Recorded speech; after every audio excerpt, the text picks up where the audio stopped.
untuk mendirikan sanggar sama teman-teman ini sudah lama kan ya. Namun kita nih belum ada nih gebrakan, kita nih mesti gimana. Nah akhirnya kita ada kenalan teman sana sini, ngobrol bareng teman-teman sesama komunitas seni. Lalu adalah nih cetusan dari salah satu teman kita, Bang Dali waktu itu. Bang Dali Sandra Diputra. Nah beliau bilang, ini ada event nih gitu, ada event, kita kayaknya bisa nih untuk ini. Coba ciptain apa sih yang bisa dibawa ke sana gitu. Nah kita tetap nggak lari dari konsep budaya. Kita nggak lari dari konsep budaya, kita nggak lari dari tradisionalnya kita bagaimana. Nah ngobrol bareng teman-teman. Nah pada akhirnya ya udah, dan kita diundang langsung dari Malaka. Nah diundang langsung dari Malaka untuk ini apa? Tampil di sana. Terus ya udah ciptain nih, Andi ciptain lagu, ciptain musik, terus collab sama teman-teman. Akhirnya ada teman satu orang, Engla Fitri, dia yang bantu ciptain tarinya. Nah tarinya gini-gini. Nah cerita tarinya ini kita kan ngangkat judulnya Barito Jaew Kak. Barito Jaew. Barito Jaew ini sendiri sebenarnya inspirasinya itu sederhana. Hanya untuk awalnya itu dari orang-orang yang pergi merantau jauh, terus lama balik lagi, balik ke Kerincinya lama. Nah kebetulan juga kita bawanya kan di Malaka, di Malaysia. Nah sedangkan masyarakat kita di sini banyak yang kerja di sana. Kerja di situ. Tujuan pertama kali tujuan Andi menciptakan ini untuk melepas rindu teman-teman, keluarga yang ada di Malaysia. Ini loh. Kerinci kita ada di sini gitu. Sungai Penuh Kerinci kita ada di sini gitu. Nah tujuannya untuk melepas rindu mereka. Dan tarian ini pun menceritakan bahwasanya yang pertama kali itu nyerau. Nyerau ini kita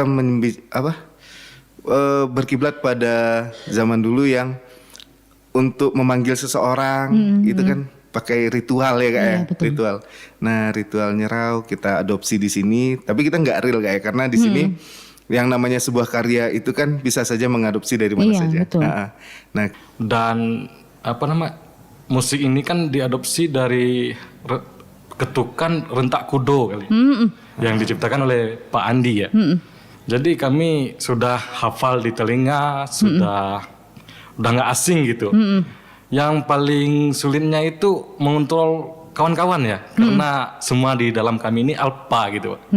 Jadi Api sebagai koordinator anak-anak, kawan-kawan, ayo latihan, dan sampai ada waktu itu kita berantem gitu untuk latihan dan alfa kayak Bang Andi mintanya gini, Kak Eng mintanya gini, Kak Rizka mintanya gini, Mahdi mintanya gini, Susilo mintanya gini. Jadi ya di kalangan seni biasalah gitu. Untuk saya ya Kak, saya itu lebih ke diajak Bang Andi ya. Diajak ya. Gitu. Karena tapi nggak ada kemauan sendiri atau gimana? Kemauan sih ada, apalagi untuk budaya kayak. Dan terutama saya udah banyak berkecimpung di dunia organisasi. Jadi saya nengok kan ini apatismenya kawan-kawan ya, apalagi anak-anak sekarang ya. Nggak ada untuk untuk budaya gitu. Nggak ada. Udah redup gitu. Dan saya ayolah ikut Om Andi gitu. Di sini diajak, digabungkan, dan diminta juga, yuk Pis kita bikin sanggar gitu-gitu. Ya dan melihat hal ini dan terjadi diundang ke ajang internasional itu sungguh-sungguh luar biasa. Dan ya satu titipan saya kepada ya bapak-bapak yang di atas lah gitu. Mohon dibantu adik-adik atau anak-anaknya gitu, untuk keberangkatan di ajang-ajang luar gitu. Jangan ditutup mata untuk kawan-kawan seni gitu. Ya paham. Untuk teman-teman Grausikai, kalian tuh jangan pernah berhenti untuk berkarya. Apapun karya kalian lepaskan gitu. Nah terus untuk teman-teman yang masih muda-muda, kalian tuh melek dikit dong gitu. Kenapa sih di tempat lain